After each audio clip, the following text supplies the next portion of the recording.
미국이 정말 해결하고 싶지만 도저히 해결하지 못하는 문제가 하나 있습니다. 그리고 이 문제는 프랑스와 영국 등 다른 유럽 국가들도 아직 해결을 못했고요. 하지만 한국은 이미 한참 전에 완벽히 해결한 문제가 있죠. 바로 길거리에 뛰어다니는 쥐들, 그리고 음식물 쓰레기인데요.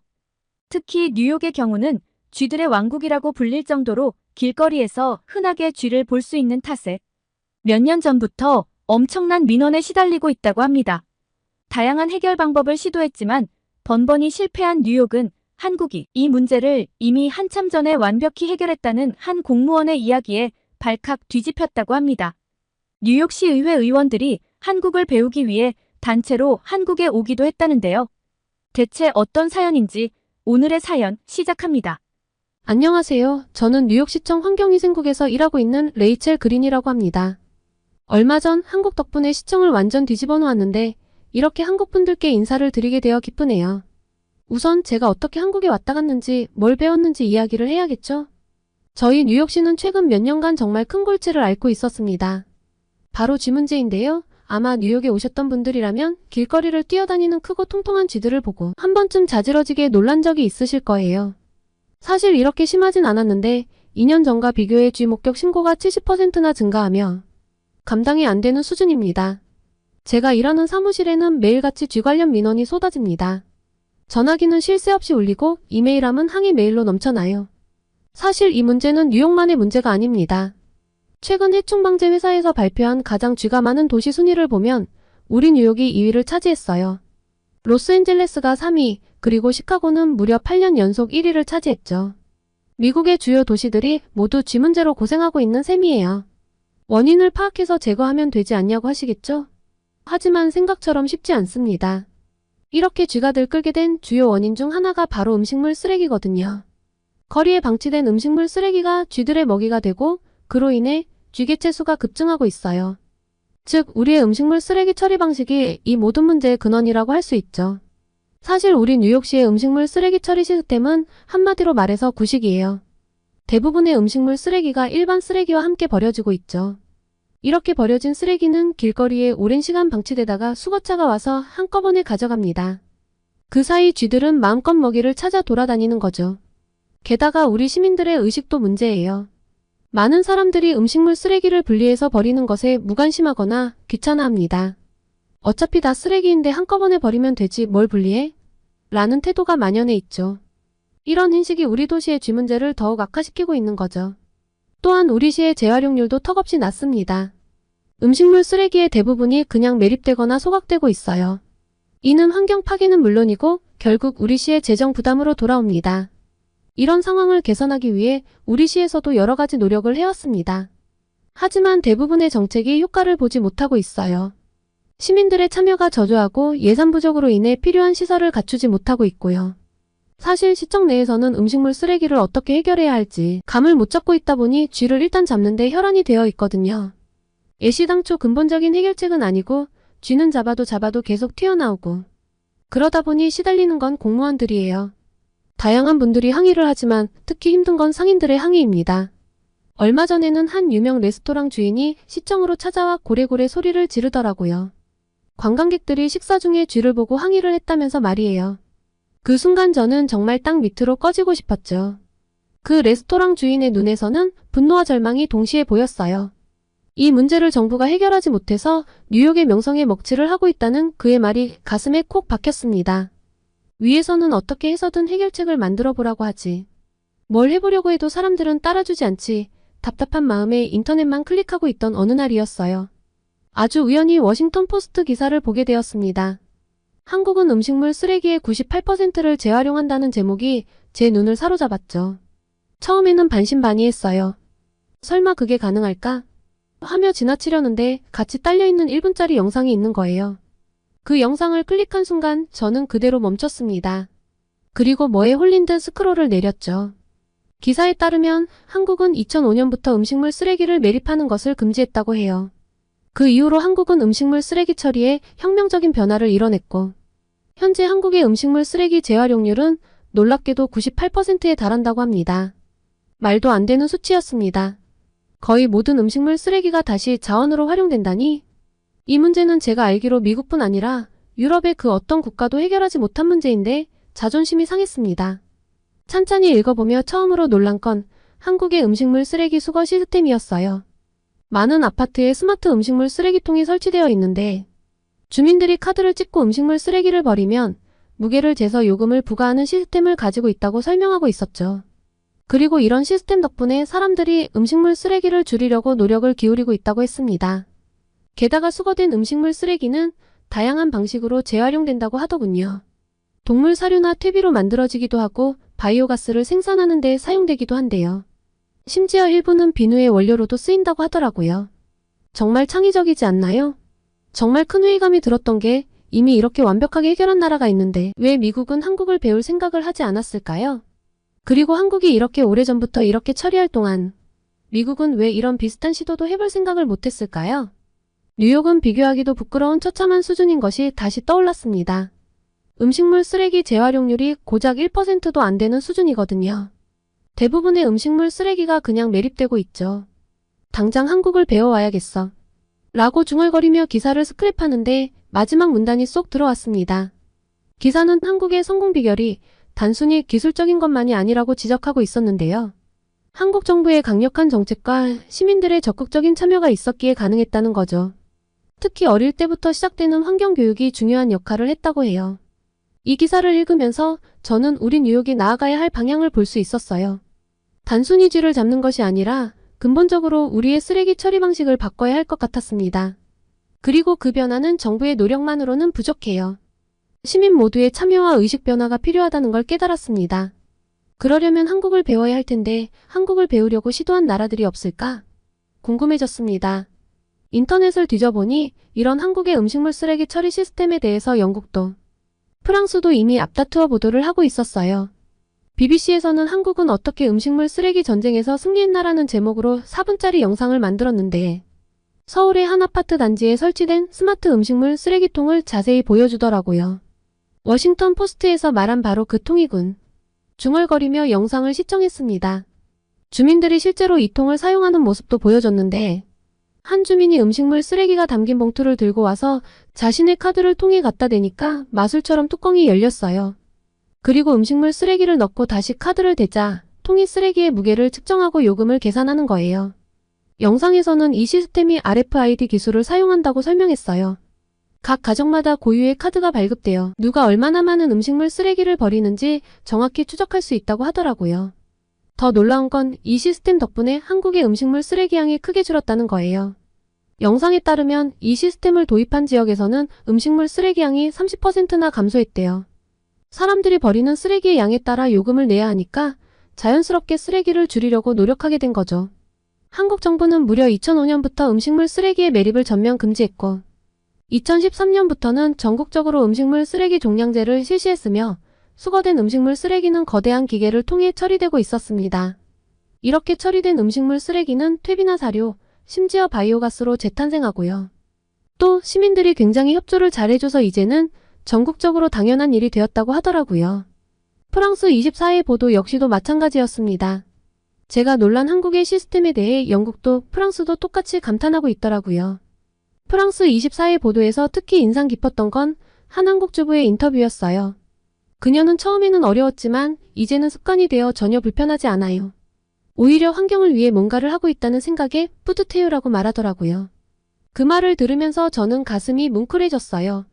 이런 시민의식이 있다면 우리 뉴욕도 바뀔 수 있지 않을까 하는 희망이 생겼거든요. 이 보도들을 보고 나서 저는 영국과 프랑스에 살고 있는 제 친구들에게 연락을 했어요. 조회수가 굉장히 높던데 이 보도 이후 어떤 변화가 있었는지 궁금했거든요. 하지만 친구들의 대답은 조금 실망스러웠어요. 보도 이후 한국을 배워야 한다는 공감대는 형성됐지만 실제로 사람들의 행동은 크게 변하지 않았다고 하더라고요. 정책을 마련해도 따라주지를 않았다고요. 알아보면 알아볼수록 대체 한국은 어떻게 저런 높은 시민의식을 가지고 있는 걸까? 라는 의문만 커졌습니다. 미국과 한국, 프랑스와 한국, 영국과 한국. 대체 무엇이 이렇게 다른 걸까요? 같은 인간인데 왜 이렇게 다른 결과가 나올까요? 이 의문은 제 머릿속을 떠나지 않았어요. 밤에 잠자리에 들 때도 아침에 일어날 때도 계속 생각났죠. 그러던 어느 날 문득 한 가지 생각이 떠올랐어요. 직접 가서 보면 어떨까? 처음에는 그저 스쳐 지나가는 생각이었는데 점점 더 강하게 다가왔죠. 저는 이 문제의 해답을 찾기 위해 직접 한국에 가봐야겠다고 결심했습니다. 하지만 단순히 휴가를 내고 가기에는 이 문제가 너무나 중요했죠. 그래서 용기를 내어 팀장님을 찾아갔습니다. 팀장님, 한국의 음식물 쓰레기 처리 시스템에 대해 직접 배워오고 싶습니다. 공식적인 출장으로 다녀오면 어떨까요? 그러자 팀장님은 의아한 표정을 지으셨어요. 레이첼, 한국에 간다고 해서 무슨 묘수가 있겠어? 우리는 뉴욕이야. 문화도 다르고 시스템도 다르잖아. 하지만 저는 포기하지 않았습니다. 팀장님, 저도 처음엔 그렇게 생각했어요. 하지만 이건 단순한 기술의 문제가 아닙니다. 시민의식, 정부 정책, 기업의 협력 등 모든 것이 어우러진 결과예요. 우리가 실패하는 이유도 바로 거기에 있을 거예요. 직접 가서 보고 배워야 우리 상황에 맞는 해결책을 찾을 수 있을 것 같아요. 팀장님은 잠시 생각에 잠기셨다가 말씀하셨어요. 그래. 내 열정은 이해하겠어. 하지만 구체적인 계획이 있어야 해. 어떤 것들을 배울 건지, 어떻게 우리 시에 적용할 수 있을지 말이야. 그리고 직접 가서 보면 뭔가 다른 게 있을 수도 있겠지만, 보도만 저렇게 되었지 한국도 실제로는 해결을 못했을 수도 있고, 다른 문제로 괴로워할 수도 있어. 그러니 사전 조사를 좀 하고 가는 게 좋겠어. 저는 준비해온 계획서를 팀장님께 보여드렸습니다. 한국의 정부기관 방문, 재활용센터 견학, 학교와 식당 등 다양한 장소 방문 계획 등이 상세히 적혀 있었죠. 와, 생각보다 꽤 준비를 했구나. 팀장님의 표정이 조금씩 누그러지는 게 보였어요. 네, 팀장님. 이번 기회로 우리 뉴욕시의 쥐 문제와 음식물 쓰레기 문제를 동시에 해결할 수 있는 실마리를 찾고 싶습니다. 제가 배운 것들을 바탕으로 구체적인 정책 제안도 하고 싶고요. 팀장님은 잠시 생각하시더니 마침내 고개를 끄덕이셨어요. 알았어, 레이첼. 내 열정이 나를 설득했어. 출장을 허가하지. 하지만 돌아와서는 반드시 실행 가능한 제안을 해야 해. 알겠지? 저는 기쁨을 감출 수 없었습니다. 네, 팀장님. 정말 감사합니다. 반드시 좋은 결과를 가지고 오겠습니다. 이렇게 해서 제 한국행이 결정되었습니다. 저는 이 기회를 통해 뉴욕의 문제를 해결할 수 있는 열쇠를 찾을 수 있을 거라 굳게 믿었어요. 한국행 비행기를 예약하면서 저는 이 여정이 단순한 출장이 아닌 우리 도시를 변화시킬 큰 전환점이 될 거라는 예감이 들었습니다. 그리고 이번 출장은 진짜 한국의 모습을 보고 싶었기 때문에 호텔이 아닌 한국 가정에서 홈스테이를 하기로 했습니다. 대학 동기들을 통해 한국에서 실제 거주하고 있는 미국 친구와 연락이 닿았고 그 친구의 노력 덕에 저는 서울 근교의 한 가정에서 일주일간 머물 수 있게 되었어요. 떠나기 전 저는 설렘 반 걱정 반의 마음이었어요. 과연 한국의 실제 모습은 어떨까? 그들의 비결을 배워올 수 있을까? 그리고 무엇보다 내가 본 것을 뉴욕에 적용할 수 있을까? 이런 생각들이 제 머릿속을 맴돌았습니다. 한국에 도착하자마자 저는 문화 충격을 받았어요. 제가 머무는 집의 식탁에는 항상 여러 가지 반찬과 국이 함께 나왔어요. 처음에는 이렇게 많은 음식을 어떻게 다 먹지? 이렇게 해먹고 살면 음식물 쓰레기가 많이 나올 수밖에 없을 텐데 라고 생각했죠. 하지만 곧 깨달았어요. 한국 사람들은 음식을 낭비하지 않았습니다. 호스트 가족분들은 매 끼니마다 음식물 쓰레기를 최소화하려고 노력했어요. 박 사모님은 요리할 때 재료를 아주 세심하게 다루셨죠. 파프리는 버리지 않고 국물을 낼 때 사용하고 과일 껍질은 말려서 차로 만들어 마시더라고요. 처음에는 좀 특이하다고 생각했는데 점점 그분들의 지혜에 감탄하게 되었어요. 그리고 정말 기대했던 음식물 쓰레기를 버리는 과정도 실제로 볼 수 있었습니다. 아주머니께서 저를 데리고 아파트 단지 내 음식물 쓰레기 수거함으로 갔는데 그곳에서 본 광경은 정말 충격적이었죠. BBC 영상에서 봤던 그 특별한 통이 실제로 있는 거예요. 주민들이 카드를 찍고 음식물 쓰레기를 버리는 모습을 보면서 저는 입을 다물지 못했어요. 와, 이게 바로 그 시스템이군요. 제가 흥분해서 말하자 아주머니께서는 의아한 표정을 지었어요. 이게 뭐가 그리 특별한가요? 그의 말에 저는 한국 사람들에게는 이런 시스템이 너무나 당연한 일상이고 모두가 불만 없이 따르고 있다는 보도가 결코 가장이 없다는 걸 새삼 깨달았습니다. 며칠 동안 저는 이 평범한 한국 가정의 일상을 관찰했어요. 그들은 음식물 쓰레기를 버릴 때마다 물기를 꼭 짜서 버렸고 분리수거도 정확하게 했어요. 처음에는 이런 과정이 번거롭고 귀찮아 보였는데 그들에게는 그저 일상의 한 부분일 뿐이더라고요. 오히려 제가 음식물 쓰레기를 무심코 일반 쓰레기에 버리는 바람에 아주머니께서 조금 고생도 하셨어요. 죄송해서 어쩔 줄을 모르는데 아주머니께서 웃으시면서 괜찮아요. 처음엔 다 그래요. 우리나라도 예전에는 이렇게 꼼꼼하게 하지 않았거든요. 뭐든지 익숙해지는데 시간이 좀 걸리죠. 라고 말씀해 주셨죠. 그 말에 용기를 얻어 저는 더 열심히 배우려 노력했어요. 저는 홈스테이 기간 동안 한국의 음식물 쓰레기 처리뿐 아니라 다른 쓰레기들의 분리수거하는 방법도 배웠는데요. 플라스틱, 종이, 캔, 유리 등을 모두 따로 분리해서 버리더라고요. 심지어 플라스틱도 종류별로 나눠버린다는 걸 알고 놀랐죠. 솔직히 정말 몸에 익지를 않더군요. 그냥 큰 봉투에 마구 쑤셔박아 버리는 게 일상화된 습관이 바뀐다는 건 쉽지 않았습니다. 하지만 꼭 배워가고 싶었어요. 그래서 쓰레기를 버리기 전에 홈스테이 가족분들께 확인을 부탁드렸죠. 이거 맞게 분리했나요? 하고 물어볼 때마다 모두 친절하게 설명해 주셨어요. 2, 3일쯤 지나자 저도 조금씩 익숙해지기 시작했어요. 식사 후 자연스럽게 음식물 쓰레기를 분리하고 플라스틱 병은 라벨을 떼고 버리는 것도 습관이 되어갔죠. 그리고 이런 작은 행동들이 모여 큰 변화를 만들어낸다는 걸 실감하며 시민의식이 얼마나 중요한지 깨달았습니다.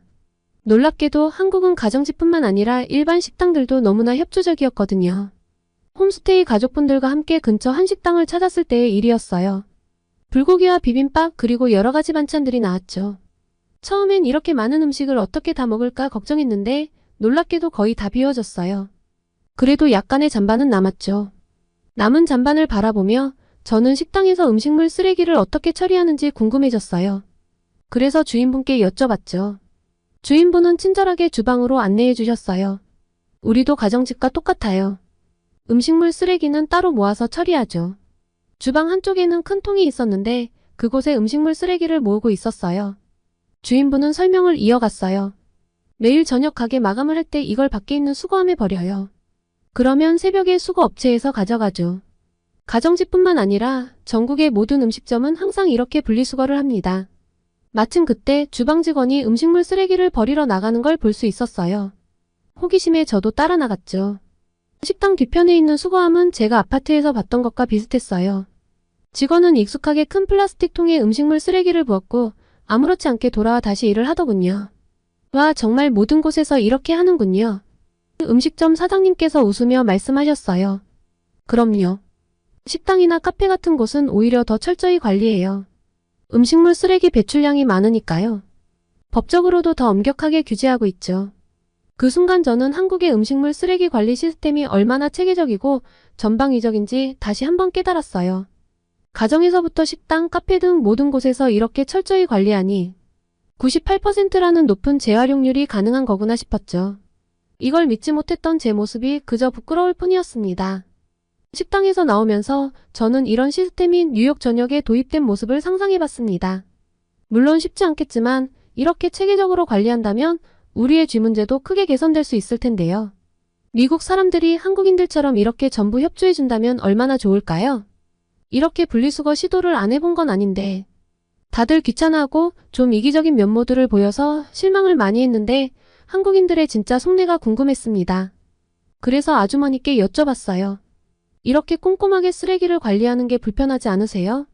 아주머니께서는 빙그레 웃으셨습니다. 그리고 이어진 대답은 제게 큰 깨달음을 주었죠. 처음에는 저도 귀찮았어요. 하지만 이제는 습관이 되어서 전혀 불편하지 않아요. 오히려 환경을 위해 작은 일이라도 하고 있다는 생각에 뿌듯해요. 그 말을 듣는 순간 제 마음속에서 뭔가가 딱 하고 맞아떨어지는 느낌이 들었어요. 바로 이거였어요. 한국의 높은 재활용률 비결은 첨단 기술이나 엄격한 법규가 아니었어요. 바로 이런 시민의식, 작은 불편함을 감수하면서도 더 큰 가치를 위해 노력하는 마음가짐이었던 거죠. 이런 경험들이 쌓이면서 저는 점점 더 한국의 시스템에 감명을 받았어요. 그리고 이런 작은 행동들이 모여 큰 변화를 만들어낸다는 걸 실감했습니다. 이런 깨달음을 얻고 나니 한국의 거리와 공공장소를 바라보는 제 시선도 달라졌어요. 홈스테이 가족분들의 안내로 서울 관광도 나갔는데 작은 골목길부터 번화한 대로변들까지 걸어 다닐 때마다 저는 계속해서 주변을 둘러보며 감탄할 수밖에 없었습니다. 거리가 정말 깨끗했거든요. 뉴욕의 길거리와는 비교도 할 수 없을 정도였어요. 와, 정말 놀라워요. 쓰레기통이 거의 보이지 않는데도 이렇게 깨끗하다니요. 제가 말했더니 그분은 빙그레 웃으시며 대답하셨어요. 그렇죠. 우리는 쓰레기를 함부로 버리지 않아요. 집에 가져가거나 쓰레기통을 찾을 때까지 들고 다니죠. 그 말을 듣고 저는 깜짝 놀랐어요. 뉴욕에서는 상상도 할 수 없는 일이었거든요. 우리 시민들은 쓰레기통이 눈앞에 있어도 그냥 길바닥에 버리는 경우가 많은데 말이에요. 지하철을 탔을 때도 마찬가지였어요. 차내는 물론이고 역사까지 정말 깨끗했어요. 사람들이 음식을 먹고 난 후에도 자기가 만든 쓰레기는 반드시 들고 나가더라고요. 이런 모습을 보면서 저는 점점 더 한국의 시민의식에 감동받았어요. 어느 날 저녁 박 사모님 부부와 함께 동네 공원을 산책하다가 흥미로운 광경을 목격했어요. 한 무리의 주민들이 자발적으로 공원 청소를 하고 있었던 거예요. 노인부터 어린아이까지 다 함께 쓰레기를 줍고 분리수거를 하는 모습이 정말 인상적이었죠. 저게 뭐예요? 제가 물었더니 박 사모님이 설명해 주셨어요. 아, 저건 우리 동네 주민들이 한 달에 한 번씩 하는 자원봉사예요.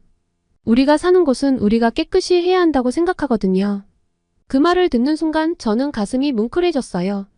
이게 바로 진정한 시민의식이구나 하는 생각이 들었거든요. 뉴욕에서는 대부분의 사람들이 청소는 시의 책임이라고만 생각하는데 여기서는 시민들이 자발적으로 나서서 자기 동네를 가꾸고 있었어요. 전 세계에서 그 어떤 나라도 해결하지 못한 문제를 오직 한국만이 해결할 수 있었던 해답을 찾은 느낌이었습니다. 하지만 좀 더 확실히 해둘 필요가 있었어요. 이번에 한국에 오며 서울시청 환경정책과에 연락을 해뒀었거든요.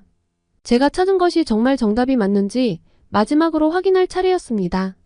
저는 서울시청의 환경정책과 과장님을 만나 정말 유익한 대화를 했습니다. 한국이 어떻게 이런 시스템을 만들어냈는지, 그 과정에서 어떤 어려움이 있었는지 자세히 들을 수 있었거든요. 정말 궁금해요. 모든 한국인들은 음식물 쓰레기를 이렇게 처리하는데 거부감이 없더군요. 아주 바쁜 음식점도 가정집들도요. 어떻게 이렇게 모두가 한마음 한뜻으로 움직일 수 있죠? 아무리 법을 내세워도 따르지 않는 사람들이 있잖아요. 이 문제를 어떻게 해결했는지 궁금합니다. 사실 처음에는 많은 반발이 있었어요. 과장님의 말씀이었죠. 시민들은 불편하다고 불평했고 음식점 주인들은 영업에 지장이 있다며 반대했죠. 하지만 우리는 꾸준히 교육하고 설득했어요. 환경의 중요성, 자원 재활용의 필요성을 계속해서 알렸죠. 그리고 조금씩 변화가 일어나기 시작했어요. 그리고 필요성을 시민들이 인지하자 그 이후부터는 누가 강요하지 않아도 자연스레 모두가 따르기 시작했죠. 그리고 이게 완벽히 습관이 된 거예요. 과장님의 설명을 들으면서 저는 우리 뉴욕시의 모습이 떠올랐어요. 우리가 과거 한국의 초창기 모습과도 같다는 생각이 들었거든요. 저는 용기를 내어 물었죠. 그렇다면 뉴욕 같은 도시에서는 어떻게 해야 할까요? 우리도 이런 시스템을 도입할 수 있을까요? 과장님은 잠시 생각하시더니 이렇게 말씀하셨어요. 가능합니다. 하지만 가장 중요한 건 시민들의 의식 변화예요. 기술이나 시스템은 그 다음이죠. 시민들이 왜 이렇게 해야 하는지 이해하고 동참하지 않으면 아무리 좋은 정책도 성공할 수 없어요. 앞서 말했듯 필요성을 인지할 수 있도록 하는 게 최우선이라고 생각해요. 그 말을 듣는 순간 저는 큰 깨달음을 얻었어요. 우리가 진정으로 필요로 하는 건 첨단 기술이나 엄격한 법규가 아니었어요. 바로 시민들의 의식 변화, 그리고 그것을 이끌어낼 수 있는 리더십이었던 거죠. 서울시청을 나오면서 저는 머릿속이 복잡해졌어요. 한편으로는 희망이 생겼지만 다른 한편으로는 걱정도 되더라고요. 과연 뉴욕 시민들의 의식을 바꿀 수 있을까? 한국처럼 변화할 수 있을까? 이런 생각들이 제 머릿속을 맴돌았죠. 한국에서의 마지막 날, 저는 홈스테이 가족과 함께 저녁 식사를 하며 제 경험을 나눴어요. 정말 많은 것을 배웠어요. 한국의 시스템도 놀랍지만 그보다 더 놀라운 건 시민들의 의식이에요. 이런 의식을 어떻게 키우셨는지 정말 궁금해요. 아주머니께서는 잠시 생각하시더니 이렇게 말씀하셨어요. 글쎄요, 하루아침에 된 건 아니에요. 어릴 때부터 학교에서 환경교육을 받고 부모님들도 가정에서 실천하는 모습을 보여주셨죠. 그리고 무엇보다 우리가 하는 작은 노력이 환경에 큰 영향을 미친다는 걸 직접 경험하면서 자연스럽게 습관이 된 것 같아요. 아, 학교에서도 이런 교육을 철저하게 하는군요. 그냥 생활이에요. 내일 한국 초등학교 방문을 한다고 했죠. 가서 보면 아주 자연스럽게 익히고 있는 모습을 볼 수 있을 거예요. 두근거리는 마음으로 다음날 저는 서울의 한 초등학교를 방문했습니다. 교장 선생님의 안내로 학교를 둘러보는데 첫인상부터 놀라웠어요. 복도 곳곳에 분리수거 통이 깔끔하게 정렬되어 있었거든요. 아이들이 음료수와 과자를 먹고 과자에 비닐봉지와 음료수 캔을 각각 다른 통에 넣는 걸 보고 깜짝 놀랐습니다. 우와, 아이들의 환경의식이 대단해 보이네요. 제가 말하자 교장 선생님이 미소 지으며 대답하셨어요. 네, 우리는 어릴 때부터 환경교육을 아주 중요하게 여깁니다. 그럼 직접 수업을 참관해 보시겠어요? 4학년 교실에 들어섰을 때 마침 환경 수업이 한창이었어요. 선생님은 아이들에게 플라스틱 쓰레기가 바다 생물에 미치는 영향에 대해 설명하고 계셨죠. 아이들은 눈을 반짝이며 열심히 듣고 있었어요. 자, 여러분. 그럼 우리가 플라스틱 사용을 줄이려면 어떻게 해야 할까요? 선생님의 질문에 여러 아이들이 손을 들고 대답했어요. 텀블러를 사용해요. 장바구니를 가지고 다녀요. 재사용 가능한 용기를 써요. 아이들의 대답을 들으며 저는 깊은 감명을 받았어요. 이런 교육을 받고 자란 아이들이 어른이 되면 환경보호는 그들에게 당연한 일상이 되겠죠. 수업이 끝나고 점심시간이 되자 저는 더욱 놀라운 광경을 목격했어요. 아이들은 급식을 다 먹은 뒤 자신의 식판을 들고 줄을 서서 차례차례 음식물 쓰레기를 처리하고 있었거든요. 그런데 놀랍게도 잔반이 그리 많지 않았습니다.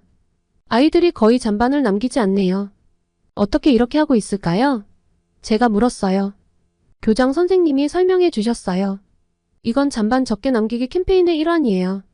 아이들이 자신이 먹을 만큼만 음식을 받고 남기지 않도록 교육하는 거죠. 그리고 다 먹고 남은 건 당연히 음식물 쓰레기통에 버리고요. 어려 보이는 아이들인데 분리해서 버리기를 잘할 수 있을까? 라는 약간의 걱정이 무색하게 아이들은 정말 놀라운 모습을 보여줬습니다. 식사를 다 한 아이들은 잔반을 모아서 음식물 쓰레기는 전용통에 버렸어요. 그리고 익숙하게 남은 쓰레기들을 처리했습니다. 요구르트 병은 다른 통에, 입을 닦은 휴지는 또 다른 통에 넣었죠. 와, 정말 체계적이네요. 그런데 아이들이 불평하지 않나요? 글쎄요, 불평은 들어본 적이 없네요. 당연히 해야 하는 것이라 습관이 되었어요. 오히려 누가 제일 적게 남기나 경쟁하기도 해요. 급식실 한쪽에는 2주의 음식물 쓰레기 절감왕 포스터가 붙어 있었어요. 아이들의 적극적인 참여를 유도하는 아이디어 같았죠. 학교를 나오면서 저는 깊은 생각에 잠겼어요. 뉴욕의 학교들도 이런 시스템을 도입할 수 있을까? 어릴 때부터 이런 교육을 받는다면 분명 우리 도시의 미래도 달라질 것이란 확신이 생겼습니다. 정말 많은 부분을 바꿔야 한다는 생각에 조금 머리가 아프기도 했지만 한국이라는 좋은 롤모델이 있으니 어렵지 않을 것 같았어요. 바쁜 일정을 마무리하고 저는 한국을 떠났습니다. 비행기에 오르면서 제가 본 것들을 어떻게 뉴욕에 적용할 수 있을지 고민했죠. 단순히 시스템을 도입하는 것만으로는 부족할 거예요. 시민들의 마음을 움직여야 해요. 교육을 해야 하고요. 사람들이 이해하고 공감하고 동참할 수 있도록 만들어야겠다는 생각으로 가슴이 뛰었습니다. 뉴욕에 돌아온 후 저는 바로 보고서 작성에 착수했어요. 한국의 음식물 쓰레기 관리 시스템, 시민들의 의식, 그리고 정부의 노력 등을 상세히 정리했죠. 그리고 이를 바탕으로 뉴욕시에 적용할 수 있는 방안들을 제안했어요. 보고서를 완성하고 팀장님께 제출하는 날, 솔직히 조금 긴장됐어요. 팀장님이 어떤 반응을 보이실지 궁금하면서도 걱정되더라고요. 팀장님은 보고서를 꼼꼼히 읽으셨어요. 페이지를 넘기실 때마다 눈빛이 달라지는 게 보였죠. 다 읽으신 후 팀장님이 고개를 들어 저를 바라보셨어요. 레이첼, 정말 대단해. 이렇게까지 상세하고 실용적인 보고서일 줄은 몰랐어. 팀장님의 칭찬에 저도 모르게 얼굴이 붉어졌어요. 특히 한국의 학교 환경교육 시스템과 RFID 기반 음식물 쓰레기 수거 시스템은 정말 인상적이네. 이걸 우리 뉴욕에 맞게 수정한 제안도 아주 좋아. 팀장님은 잠시 생각에 잠기더니 말씀하셨어요. 너를 한국에 보내준 보람이 있었어. 이 보고서는 반드시 시장님께 보고해야 해. 저는 깜짝 놀랐어요. 시장님께요? 그래, 이 문제는 우리 부서 차원을 넘어서는 거야. 시 전체가 나서서 해결해야 할 문제지. 내일 아침 시장님과의 미팅을 잡을 테니 넌 이 내용을 발표할 준비를 해. 그날 밤 저는 흥분된 마음을 안고 발표 준비를 했어요. 한국에서의 경험, 그곳에서 배운 점들, 그리고 뉴욕시에 적용할 수 있는 구체적인 방안들을 정리했죠. 다음날 아침 시장실로 향하는 발걸음이 가벼웠어요. 이제 정말 변화를 만들어낼 수 있을 거라는 희망이 생겼거든요. 시장님께서 이 제안을 어떻게 받아들이실지, 그리고 뉴욕시가 어떻게 변화할지 상상하니 가슴이 두근거렸습니다. 시장실 문 앞에 서서 저는 깊은 숨을 들이쉬었어요. 이제 시작이야, 레이첼. 우리가 뉴욕을 변화시킬 거야. 그렇게 마음을 다잡고 저는 용기를 내어 문을 두드렸습니다. 제 보고서는 시청 내에서 큰 호응을 얻었어요. 시장님께서도 직접 관심을 보이시더라고요. 레이첼, 당신의 제안은 정말 혁신적이에요. 이를 바탕으로 새로운 캠페인을 시작해봅시다. 그렇게 저희는 클린 뉴욕 프로젝트를 시작했어요. 학교에서의 환경교육 강화, 지역 커뮤니티 중심의 자원봉사 활동 장려, 음식물 쓰레기 분리수거 시스템 도입 등 다양한 정책을 실행에 옮기기 위해 팀을 꾸렸습니다. 그리고 더 놀라운 일이 일어났습니다. 재보고서가 시 정책 논의에서 다루어지며 시의회 의원들이 직접 서울을 방문하겠다고 나선 거죠. 의원들은 하나같이 한국의 시스템에 놀라며 직접 보고 싶다고 했어요. 2주 후 5명의 시의원들이 서울로 떠났습니다. 그들은 일주일 동안 서울의 음식물 쓰레기 처리 시스템을 둘러보고 관련 공무원들과 미팅을 가졌어요. 돌아온 그들의 눈빛이 달라져 있더라고요. 레이첼, 당신 말이 맞았어요. 우리도 변해야 해요. 대표 의원이 말했죠. 그들은 곧바로 새로운 법안 패키지를 준비하기 시작했어요. G태치 행동계획이라는 이름의 이 패키지에는 다양한 내용이 포함되었습니다. 첫째, 공식적인 G태치 구역을 설정하고 각 구역별로 진행 보고서를 작성하기로 했어요. 이를 통해 문제가 심각한 지역을 집중적으로 관리할 수 있게 되었죠. 둘째, G감염이 보고된 건물에는 G가 들어갈 수 없는 특수 쓰레기통을 의무적으로 설치하도록 했어요. 셋째, 현재 오후 4시부터 가능한 쓰레기 배출 시간을 오후 8시로 변경하기로 했어요. 이렇게 하면 쓰레기가 거리에 방치되는 시간을 14시간에서 10시간으로 줄일 수 있거든요. 그리고 가장 중요한 건 음식물 쓰레기 처리를 위한 구체적인 법안들이었어요. 한국의 시스템을 참고해서 음식물 쓰레기 전용 수거함 설치, 음식물 쓰레기 재활용 시설 확충, 시민교육 프로그램 도입 등의 내용이 포함되었죠. 이 법안 패키지가 시의회에 제출되자 뜨거운 토론이 벌어졌어요.